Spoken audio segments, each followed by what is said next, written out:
ओम गणेश, जय श्री कृष्ण। कर्मकांड बाय आनंद पाठक में आप सभी का मैं स्वागत करता हूं। और दीपावली की इस श्रृंखला में या आज से शुरू में जो कर रहा हूं श्रृंखला में, सर्वप्रथम जो विषय और वीडियो है वो है पुष्य नक्षत्र संबंधित।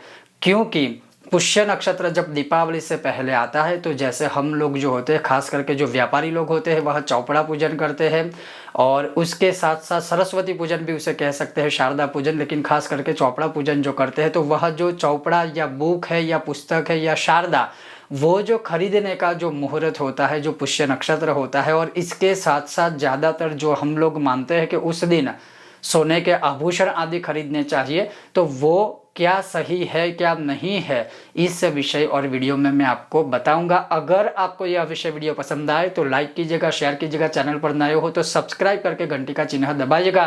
तो चलिए शुरू करते हैं। तो इस वर्ष पुष्य नक्षत्र जो है वह 4 नवंबर शनिवार सुबह 7:57 से आरंभ होकर दूसरे दिन अर्थात रविवार को सुबह 10:29 को समाप्त होगा। मैं फिर से बोलता हूं कि इस वर्ष जो पुष्य नक्षत्र है वह शनि पुष्य योग है, बहुत ही अच्छा योग है।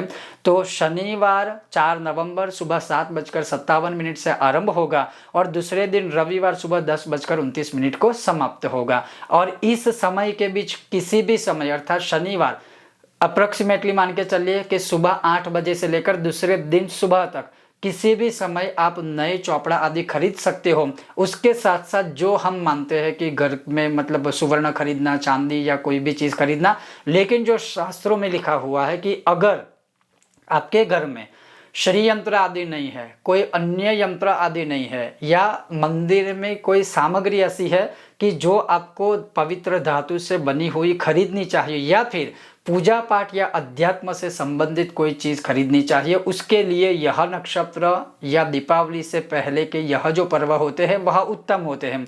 हाँ, अगर आप सशक्त हो, इसके अतिरिक्त अगर आप कुछ चाहो तो ठीक है कि आप आभूषण आदि ले सकते हैं, लेकिन मूल रूप से अगर बात करें तो इसमें श्री यंत्र खरीदने का बहुत बड़ा विधान है।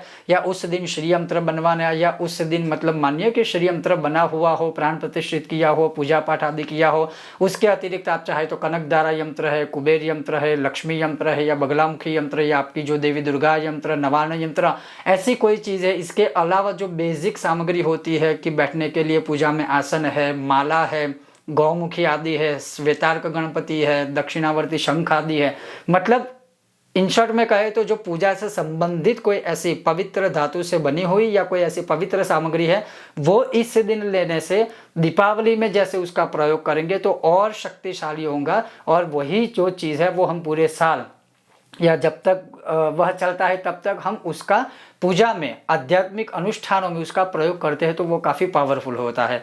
तो ये जो पुष्य नक्षत्र है उसमें ये कोई पवित्र चीज़ें खरीदने के लिए बहुत उत्तम माना गया है। और हाँ, अगर आपके पास ये सारी चीज़ें हैं तो फिर खरीदने की आवश्यकता नहीं है, लेकिन मैं अवश्य कहूँगा कि आपके मंदिर में आप देखिए कि कौन सी चीज़ नहीं है, तो बेटर है कि आप मंदिर के लिए, भगवान के लिए कोई नई चीज़ खरीदें। हम अपने लिए तो खरीदते ही है, और वही एक प्रथा है कि जैसे सोना ले लिया, आभूषण ले लिए, ये लिया वो लिया या कुछ और लिया, लेकिन भगवान के लिए भी इस सब दीपावली के पहले ऐसे नक्षत्रों में कोई ना कोई सामग्री लेने का प्रावधान शास्त्रों में है। तो अवश्य आप क्या लेते हो हमारे साथ शेयर कीजिएगा।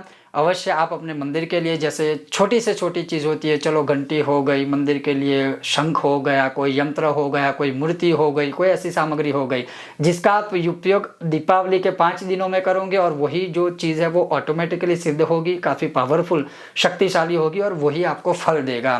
क्या आप ऐसी कोई सामग्री खरीदने वाले हो, खरीदी है या खरीदोगे? अगर हाँ तो आपने क्या खरीदा, हमें कमेंट बॉक्स में अवश्य बताइएगा। और अब दीपावली से जुड़े इस वर्ष के सारे मुहूर्त हो, सारी श्रृंखला हो, यमदीपदान हो, अभ्यंग स्नान हो, जो भी सारे विषय और वीडियो शास्त्रों में है वो बहुत जल्द आपके सामने प्रस्तुत करूंगा।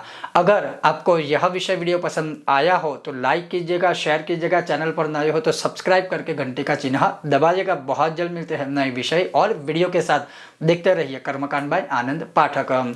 ओम गणेश, हर हर महादेव।